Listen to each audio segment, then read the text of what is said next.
तो दोस्तों, चाहे बात हो मार्वल कॉमिक्स की या फिर बात हो सिनेमैटिक यूनिवर्स की, हर जगह कुछ ऐसा हम लोग को दिखाई देता है जो कि काफी हैरान करने वाला है।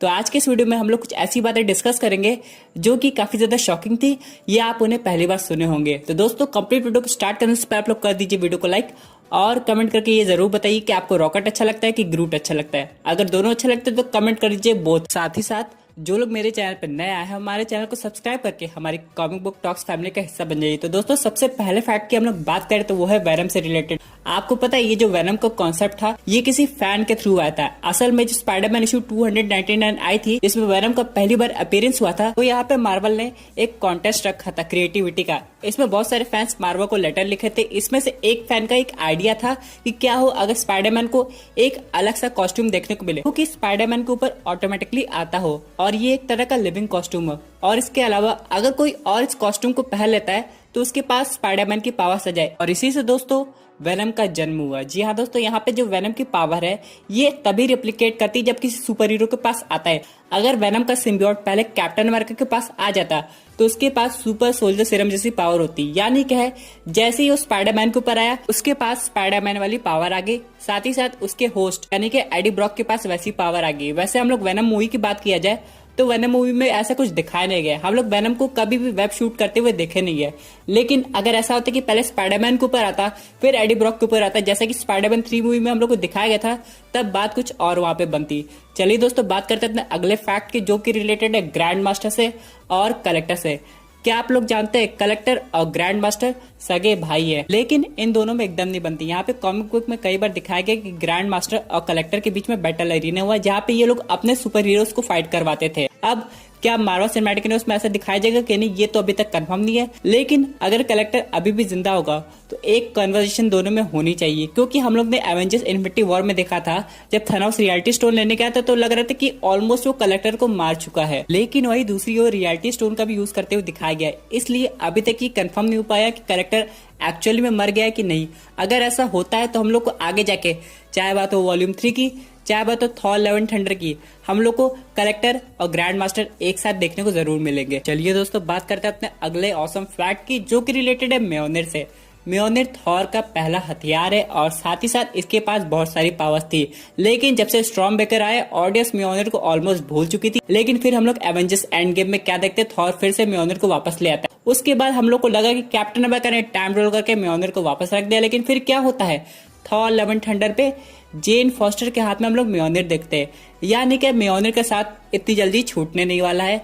इसके साथ साथ एक और क्वेश्चन आता है कि म्योनिर जेन फॉस्टर को कैसे मिला। इसी से रिलेटेड ये फैक्ट है दोस्तों। यहाँ पे कॉमिक बुक में ऐसा हुआ कि म्योनिर के पास अपनी खुद की एक कॉन्शियसनेस आ गई और वो एक लिविंग इंसान बन गई, यानी कि उसके पास एक फिजिकल अपीयरेंस आ गई और वो जेन फॉस्टर से बात कर रहा था, जिसमें वो जेन फॉस्टर को ये बताता है कि उसने उसे वर्दी क्यों माना है। साथ ही साथ यहाँ पे एक डीमेरिट है, उसकी कॉन्शियसनेस बस कुछ समय के लिए रहती है, बाद में उसकी एनर्जी खत्म हो जाती है। नहीं डिस्ट्रॉय करने की एनर्जी नहीं, बल्कि कॉन्शियसनेस को फिर से इकट्ठा करने की एनर्जी।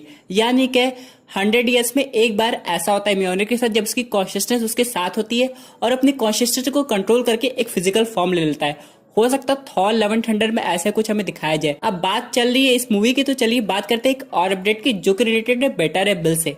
अब यहाँ पे कहा जा रहा है कि क्रिस हेम्सवर्थ के भाई जो कि लैम हेम्सवर्थ वो बेटा रे बिल का रोल प्ले कर सकते हैं, लेकिन अभी तक ये ऑफिशियली कंफर्म नहीं हुआ है।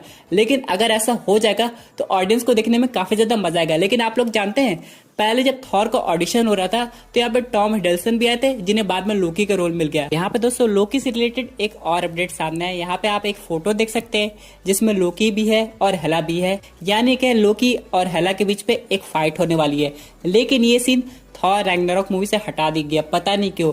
लेकिन अगर ऐसा होता तो ये सीन काफी ज्यादा फनी और इंटरेस्टिंग होता। काश ये अगली बार हम लोग को देखने को मिले। अगर हेला वापस आ गए Thor love and thunder movie में तो एक फाइट सीक्वेंस हम लोग को देखने को मिल सकता है। चलिए बात करते हैं एक और फैक्ट की जो कि रिलेटेड हमारे ग्रूट से। अभी जो ग्रूट की लैंग्वेज है, जो बोलता है हमेशा आई एम ग्रूट, ये सिर्फ पहले रॉकेट रकून ही समझ पाता था। लेकिन बाद में जैसे ग्रूट गार्डियंस ऑफ द गैलेक्सी के साथ रहने लगा बाकी लोग भी उसकी भाषा समझने लगे। लेकिन अभी तक ये रिवील नहीं हुआ था कि ये लोग खुद से समझे कि यहाँ पे रॉकेट रकून ने उन लोग को ग्रूट लैंग्वेज पढ़ाई है। क्योंकि अगर आप लोग नोटिस करेंगे वॉल्यूम 1 मूवी में जब ये लोग जेल में जाते थे तो ग्रूट हमेशा अपना नाम लेता था, लेकिन स्टार लॉर्ड कुछ समझ नहीं पा रहा था। इस पे रॉकेट रैकून बोलता था इसे सिर्फ 3 वर्ड आते हैं। बाद में हम लोग देखते हैं वॉल्यूम 2 में कि यहाँ पे अगर ग्रूट कुछ बोल रहा है तो स्टार लॉर्ड उसकी बात आराम से समझ ले रहा है। और यहाँ पे इन्फिनिटी वॉर में भी जब हम लोग टीनेज ग्रूट को देखते हैं तो स्टार लॉर्ड, गमोरा, ड्रैक्स सब लोग इसकी बात को समझ ले रहे थे, यानी कि ये सारे लोग मिलके ग्रूट लैंग्वेज सीख चुके थे।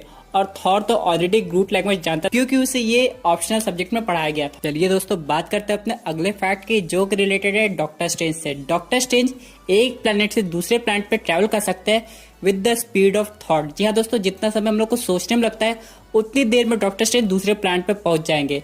ये पावर्स हम लोग को दिखाई नहीं देता। बहुत लोग कंफ्यूज हो रहे होंगे कि हाँ, एस्ट्रल प्रोजेक्शन से ऐसा पॉसिबल है, लेकिन दोस्तों इन सब के अलावा डॉक्टर स्ट्रेंज अपनी पूरी की पूरी बॉडी दूसरी तरफ टेलीपोर्ट कर सकते हैं बिना कोई रिंग बनाए। लेकिन इस मैजिक को समझने के लिए उनको काफी ज्यादा मेहनत करनी पड़ेगी। तो हो सकता है doctor strange multiverse of madness movie में हम लोग को ये पावर देखने को मिले, क्योंकि मल्टीवर्स में ट्रैवल करना आसान बात नहीं होगी। अब फैक्ट लिस्ट में अगला सुपर हीरो है, वो है हल्क। इसके पास बहुत सारी पावर है, चाहे बात हो सुपर ह्यूमन स्ट्रेंथ की, चाहे बात हो वोल्वरिन जैसे हीलिंग फैक्टर की, चाहे बात हो लंबे लंबे जंप की।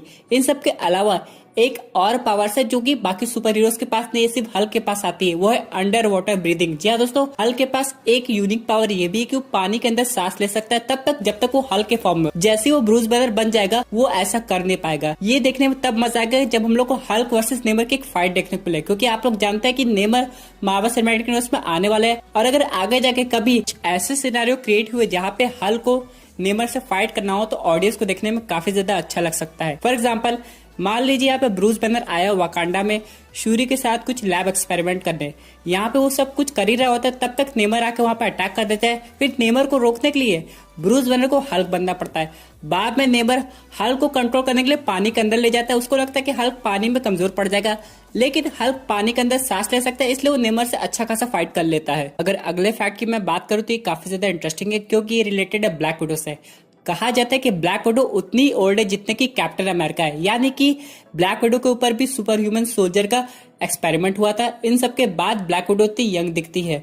ये सब तो हमें तब पता चलेगा जब हम लोग ब्लैक विडो मूवी एक्चुअली में देखेंगे, क्योंकि अभी तक नताशा रोमानोफ की एज रिवील नहीं हुई है और रेड रूम में ब्लैक विडो बनाने का क्या प्रोसेस है ये सब नहीं बताया गया। तो ब्लैक विडो मूवी एक तरह से इसकी पूरी की पूरी ओरिजिन स्टोरी है, जिसमें हम लोग को ये पता चलेगा कि स्टार्टिंग से इसके साथ क्या क्या हुआ है। इसी के साथ साथ दोस्तों, वीडियो एंड करते करते चलिए बात कर लेते हैं आपके फेवरेट कैरेक्टर की, जो कि है डेडपूल। यहाँ पे बहुत सारी ऑडियंस को लग रहा था कि डेडपूल 3 की कंफर्मेशन हम लोग को कब मिलेगी, ये मूवी कब आने वाली है, क्योंकि अभी हाल ही में एक ऐसी न्यूज आई थी जिससे ऑडियंस काफी ज्यादा परेशान हो गई थी। उसमें ये लिखा था कि डेडपूल 3 एटलीस्ट 5 ईयर्स तक तो आने नहीं वाली। उन सब के बाद हम लोग को कोई पॉसिबिलिटी देखने को मिलेगी। लेकिन ये प्रॉब्लम तब सॉल्व हुई जब यहाँ पे डिज्नी की एग्जीक्यूटिव ने एक बैनर लगाया ट्विटर हेडर पे, जहाँ पे उन्होंने डिज्नी प्रिंसेस की फोटो लगाई थी, एवेंजर्स की कुछ फोटो लगाई थी और साथ ही साथ डेडपूल की भी फोटो लगाई थी। इसका मतलब ये कंफर्म हो जाती है कि मार्वल स्टूडियोज और डिज्नी एक साथ मिलकर डेडपूल 3 पे काम कर रहे हैं। और यहाँ पे रायन रेनॉल्ड्स को तो आप जानते हैं वो चीजें कितना सीक्रेट रखते हैं। एक वक्त वो बोलते हैं कि डेडपूल 3 आने वाली है, उसके बाद वो बोल देते हैं उन्हें इस बारे में कुछ पता नहीं है। यहाँ पे जब वो एक्सपेन को इंट्रोड्यूस कर रहे हैं, फैंटास्टिक फोर को ला रहे हैं, तो डेडपूल 3 को कैसे भूल सकते हैं। वैसे दोस्तों, अगर डेडपूल की बात हो रही है तो उससे रिलेटेड एक फैक्ट भी हो जाए। आप लोग तो जानते हैं कि डेडपूल के पास कितना अच्छा हीलिंग फैक्टर है और इसी हीलिंग फैक्टर की वजह से एक बार हम लोग को इविल डेडपूल देखने को मिला था। डेडपूल की बॉडी अलग अलग होती गई और मिलके एक नया डेडपूल बन गया, जिसके बाद ये एक इविल डेडपूल कहलाया था और बाद में जाके डेडपूल से फाइट भी किया था। हाँ, भले डेडपूल ने इसको हरा दिया हो, लेकिन अगर ऐसा कुछ मूवी में देखने को मिले, खासकर डेडपूल 3 मूवी में, तो कितना ज्यादा इंटरेस्टिंग होगा। और वही अगर हम लोग वुल्वरीन के हीलिंग फैक्टर की बात किया जाए तो ये और ज्यादा इवॉल्व हो चुका है। यहाँ पे वुल्वरीन रीजनरेट हो सकता है एक ड्रॉप ऑफ ब्लड से। अगर कोई वुल्वरीन को पूरी तरह एंड कर दे, लेकिन फिर भी उसका अगर एक बूंद खून बचा हो, तब वुल्वरीन फिर से वापस आ सकता है। यहाँ पे अगर हम लोग बात करें डेडपूल के फेवरेट सुपर हीरो की, तो कॉमिक बुक में डेडपूल का फेवरेट सुपर हीरो है कैप्टन अमेरिका। और साथ ही साथ कैप्टन अमेरिका डेडपूल की रिस्पेक्ट करते हैं, क्योंकि वो भी एक अनयूजुअल एक्सपेरिमेंट का पार्ट हुआ था, जैसे कि कैप्टन अमेरिका हुए थे। ऐसा कुछ हमें मूवी में देखने को नहीं मिल सकता है, क्योंकि हमारे स्टीव रॉजर्स ओल्ड हो चुके हैं। लेकिन जरूरी है यंग कैप्टन अमेरिका को डेडपूल से मिलवाना। ओल्ड कैप्टन अमेरिका और डेडपूल भी एक साथ मिल सकते हैं। यहाँ पे डेडपूल उनको एडमायर करके बता सकता है कि वो उनका कितना बड़ा फैन है। इससे कॉमिक का एक फैक्ट एक रियलिटी में बदल जाएगा। तो दोस्तों, एक बात तो कंफर्म है कि अगर हम लोग चाहे जितनी भी डेडपूल 3 की बात कर ले, लेकिन अभी तक इसका कोई चीज रिवील नहीं हुआ कि कैसे इसका इंट्रोडक्शन होगा। होगा। तो ये थे कुछ अमेजिंग फैक्ट्स और न्यूज अपडेट आपके फेवरेट सुपर हीरो से रिलेटेड। वैसे आपके क्या व्यूज है इस पर्टिकुलर टॉपिक पे, अपने व्यूज जरूर कमेंट कीजिए। और दोस्तों अगर आप ऐसी unique super hero content enjoy करना चाहते हैं तो हमारे चैनल को सब्सक्राइब करके हमारी सुपर हीरो फैमिली का हिस्सा बन जाइए। Thank you for watching.